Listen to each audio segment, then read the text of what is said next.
Every personal finance creator, book, and forum thread has spent the last 15 years pounding the exact same narrative into your head. Buy an S&P 500 ETF, set it, forget it, and coast your way to financial freedom. It sounds simple, elegant, and historically bulletproof.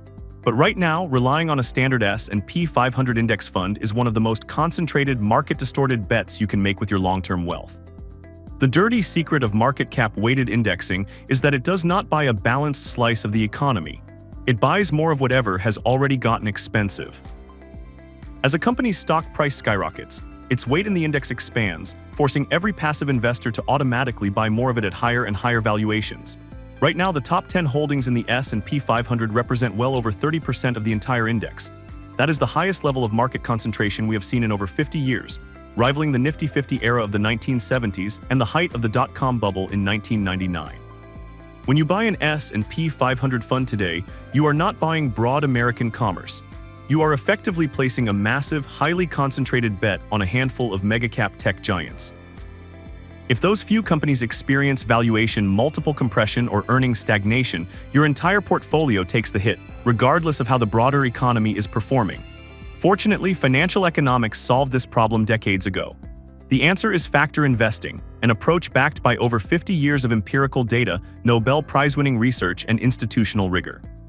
In 1993, economists Eugene Fama and Kenneth French revolutionized portfolio theory by publishing their landmark three-factor model.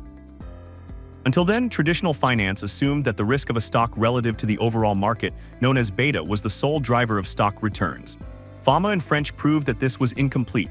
By analyzing market data dating back to 1926, they discovered that specific observable characteristics or factors persistently delivered higher risk-adjusted returns than the broad market. The first factor they isolated was value. Stocks with low prices relative to their fundamental economic value, measured by metrics like price-to-book, price-to-earnings, or cash flow, consistently outperformed expensive growth stocks over long horizons. Historically, the value factor has delivered an annualized premium of around 2 to 3% above the market over multi-decade periods. The second factor was size. Small-cap stocks, despite higher short-term volatility, tended to outperform large-cap stocks over long timeframes, compensating investors for illiquidity and credit risk. Later, researchers like Mark Carhart expanded on this by proving the existence of the momentum factor. Momentum demonstrates that assets that have outperformed over the past 3 to 12 months tend to continue outperforming in the short term, driven by systemic human behavior. In 2015, Fama and French expanded their research into a 5-factor model, adding profitability and investment.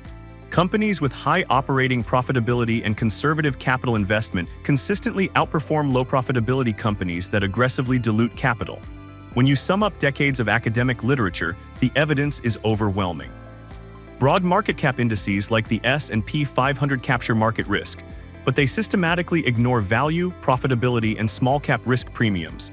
Even worse, by their very design, market cap weighted funds are inverse value funds.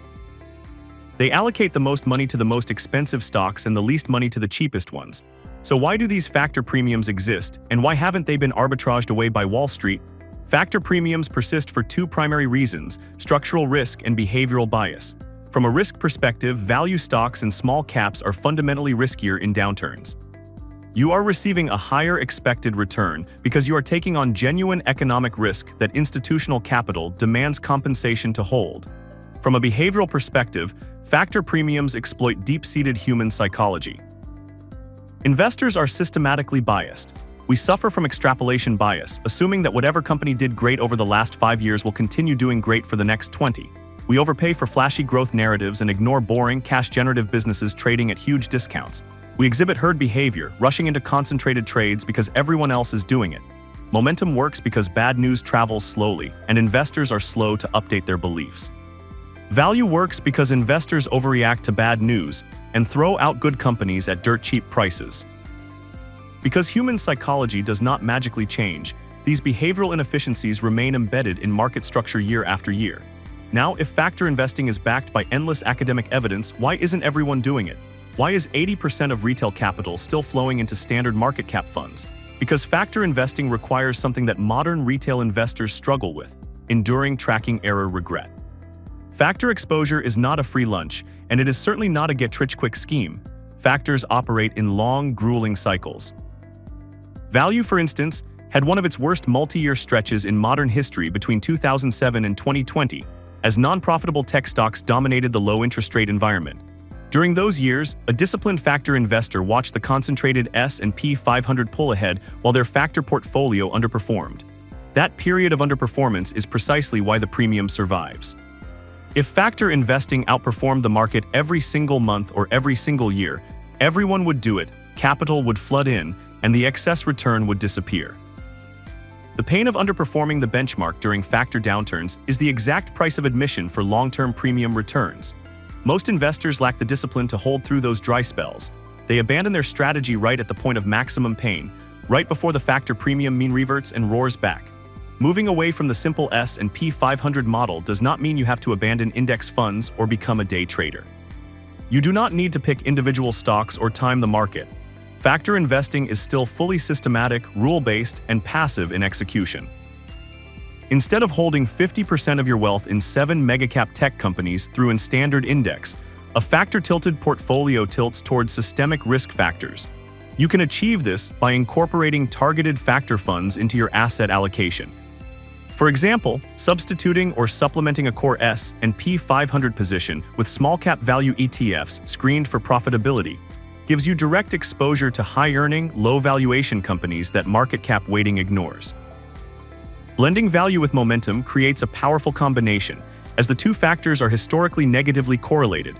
When value lags, momentum often thrives, smoothing out portfolio drawdowns without sacrificing expected returns. You can implement a factor strategy using simple, low-cost multi-factor ETFs that screen for valuation, profitability, and momentum simultaneously. These funds systematically rebalance according to rigorous rules, purging overvalued momentum traps and systematically buying underpriced quality businesses.